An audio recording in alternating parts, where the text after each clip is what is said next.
It so happens that Harry lied again. And of course, that is absolutely not surprising since it has become like a staple of hardcore life. But you can only wonder why someone would lie even if they knew that they are going to get caught. And the answer is, well, a bit more disturbing than you might think. Welcome back, my Battle Language buddies. My name is Jesus Enrique Rosas. I'm the Battle Language guy, and it would be great if you join us by just liking this video, subscribing, and hitting that bell. Let's get down to it. Just in case you don't remember, Harry's got quite a track record when it comes to spicing up reality. Sometimes he has done it solo, like when he claimed that it was Meghan that prompted him to seek help, or it was William who did exactly that years before, in Harry's own words. Other times he lies as part of his toxic couple dynamic, like when they claimed that they had married in private 3 days before the public royal wedding.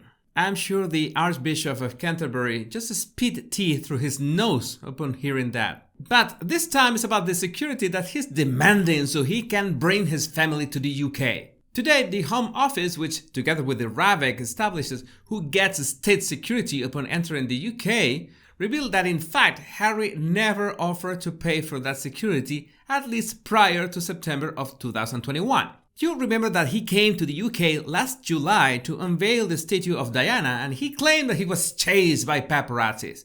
But as I stated on a previous video, there are no records of that chase. Strange. A paparazzi chase with no image records.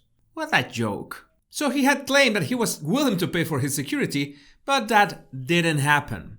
Now, after the lie has been uncovered, he's offering to pay for it.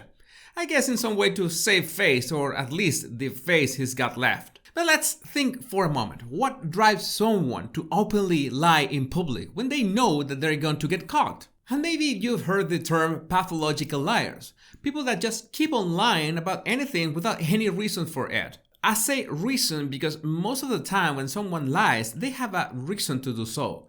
Maybe the truth puts them in trouble or puts someone else in trouble, or they want to hide something that they did.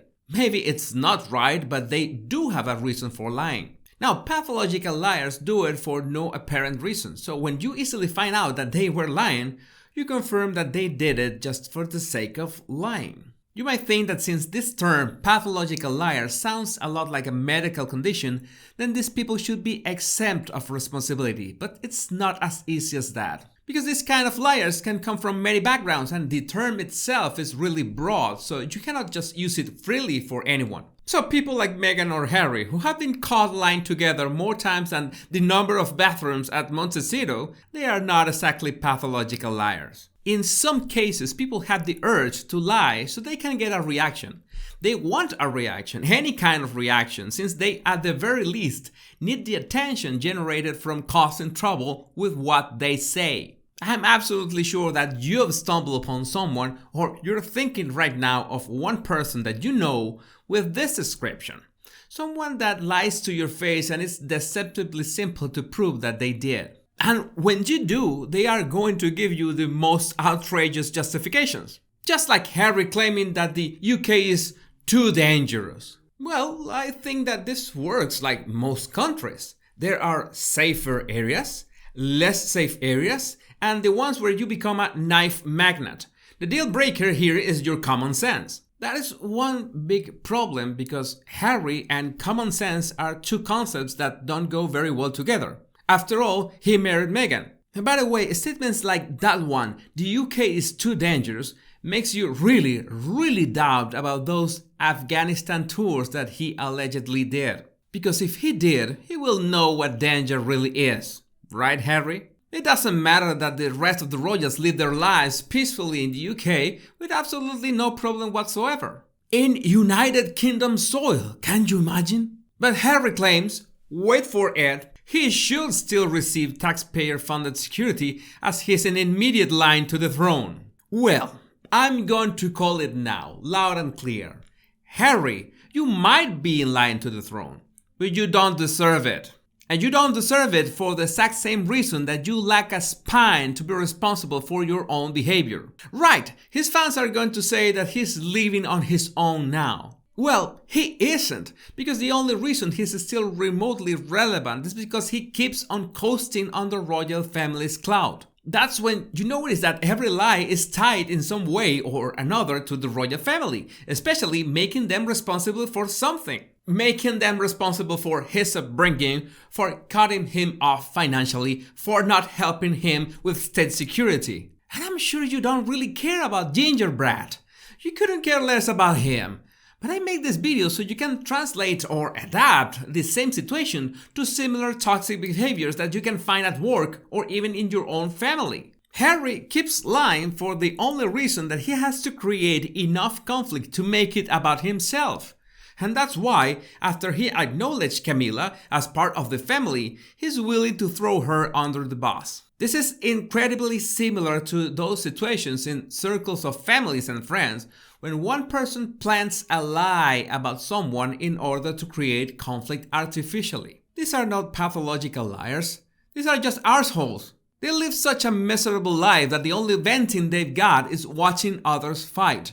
And jealousy is a very common trigger for this. Don't tell me that you have never sensed Harry's jealousy towards William. Because every single one of these lies end up affecting his brother and, of course, Catherine. One has to wonder, where did that brother-sister relationship go? It just disappeared, if it ever existed in the first place. The good news is that since these people have a miserable life and don't have a spine to get their shit together, then they become instantly vulnerable to facing them head-on. They will not have what it takes to keep calm when you look them straight to the face and tell them that they lied. They just can't. That's why they usually set up these situations, these conflicts, in a way that prevents anyone from pointing it back at them. In Harry's case, he knows that the royal family members have a very strict principle of not paying attention to this kind of attacks. That's why their response, recollections may vary, is as far as they will go. But the Home Office is not the royal family, so they just replied with the facts. You cannot be diplomatic with this kind of people. They just won't stop, because they can only feel good when they see others fighting and arguing for something absolutely made up, especially if they made it up. Let's be honest, you think that if Harry really wanted to return to the UK just for a visit, would he generate so much noise about the whole deal? And Meghan doesn't want to come at all. She knows that she's not welcome. Prince Charles could do his best to make them feel safe and comfortable, but as I said, they will be finding other ways to make the royal family look bad. Yes, it's exasperating, but now you know that there's always a way around this kind of people. Of course, this is another trait of narcissists, which I've mentioned in other videos. They will always try to set you up so you become part of their game. Getting out is not easy, so it's much better if you make sure you don't get involved with them in the first place. If you want to refine your observation skills, all you have to do is download my 100 body language tips right in the description of this video. My name is Jesus Enrique Rosas and it will always be a pleasure, my body language buddies. Much love and bliss.